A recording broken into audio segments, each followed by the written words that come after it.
Émilie Vivier, bonjour. Bonjour. Vous êtes accompagnatrice bénévole et vous y tenez au bénévole au sein de l'association Équirandonnée. Alors, on l'aura compris, vous accompagnez des cavaliers et c'est plutôt sur les chemins de randonnée des Monts d'Or, qu'ils soient vos cavaliers débutants ou confirmés, puisque vous prenez un peu tout le monde. Voilà.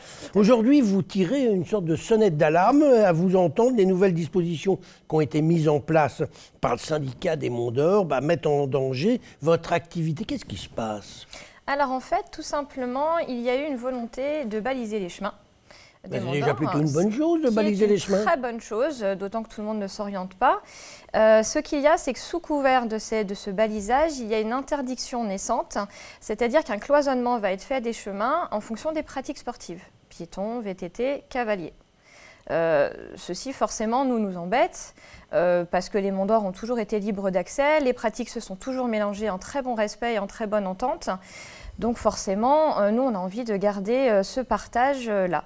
Pourquoi les cavaliers n'auront plus le droit d'aller partout actuellement? Quelle est la situation juridique? Vous pouvez aller où vous voulez, du moment que ce sont des chemins qui ne sont pas privés, naturellement. Bien sûr.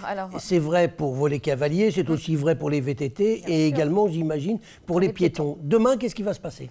Alors demain, qu'est-ce qui va se passer? En fait, actuellement, il y a eu un relevé qui a été fait de la cartographie des différentes communes des Monts d'Or et qui vise à regarder quels chemins vont être valorisés par les communes, c'est-à-dire entretenus, quels sont les chemins de réserve qui vont être inclus au plan départemental et qui ne seront peut-être probablement plus autorisés. C'est un peu l'échange qu'on a en ce moment. Et en fait, il y aura des itinéraires balisés équestres, balisés VTT, balisés piétons. Ce qui veut dire que pour le moment, nous, la crainte qu'on a, le risque qu'il y a, c'est qu'on ne puisse plus aller sur les autres chemins. Si j'ai bien lu les documents que vous m'avez fait passer, il y a quand même 50 km qui sont réservés aux chevaux. 50 km, c'est beaucoup. Vous n'allez pas faire 50 km tous les jours. Alors, ce qu'il faut savoir, c'est que nous, sur les 50 km, sur les Monts d'Or en général d'ailleurs, on a différents circuits qu'on adapte en fonction des niveaux, des débutants, des médiums, des confirmés. On ne va pas les emmener sur les mêmes parcours.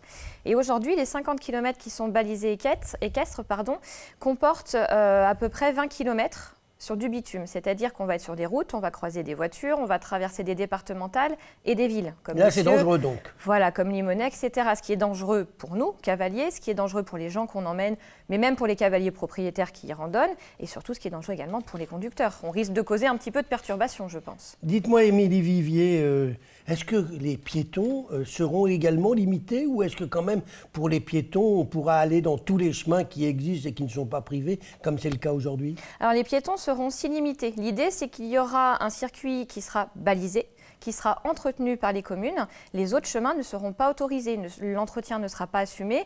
La nature reprendra probablement ses droits et les piétons ne seront pas autorisés sur ces chemins. En tout cas, s'il arrive quoi que ce soit, les communes n'auront plus de responsabilité sur ces chemins. On imagine bien que les chevaux abîment parfois les chemins. Est-ce que vous participez à l'entretien? Bien sûr. Alors en fait, ce qu'il faut savoir, c'est que d'une part, les chemins ne sont pas abîmés par les chevaux en soi. Ils n'abîment pas plus que des piétons ou des cyclistes. Par contre, sur des portions de chemin qui sont déjà détériorées, nous allons aggraver. Mais alors ça, c'est un vrai sujet auquel on s'est beaucoup intéressé, en partenariat d'ailleurs avec le syndicat mixte, on a défini qu'il y a 500 mètres sur tous les circuits des Monts d'Or qui sont abîmés parce qu'en fait, ce qu'il faut savoir, c'est qu'il y a des chemins dans les Monts d'Or où il y a des sources qui passent. Donc le sol est un peu glaiseux, donc oui, sur ces 500 mètres-là, on participe à l'aggravation. Ce qu'il y a, c'est que des travaux ont déjà été engagés sur un des chemins qui est sur la commune de Pôle-et-Mieux. Et sur l'autre chemin qui est sur les chemins des Monts d'Or, nous on est passé avec une pelleteuse. On a tout entretenu. C'est juste en fait un entretien des murets sur les côtés. Donc en fait, vous aidez à l'entretien des chevaux. Bien sûr, des chevaux, naturellement, et des chemins aussi. Eh bien, je pense qu'on aura entendu, surtout qu'il y a une pétition qui a déjà recueilli 15 000 signatures pour sauver la possibilité de se promener librement sur ces chemins. Émilie Vivier, je vous remercie. Je vous en prie.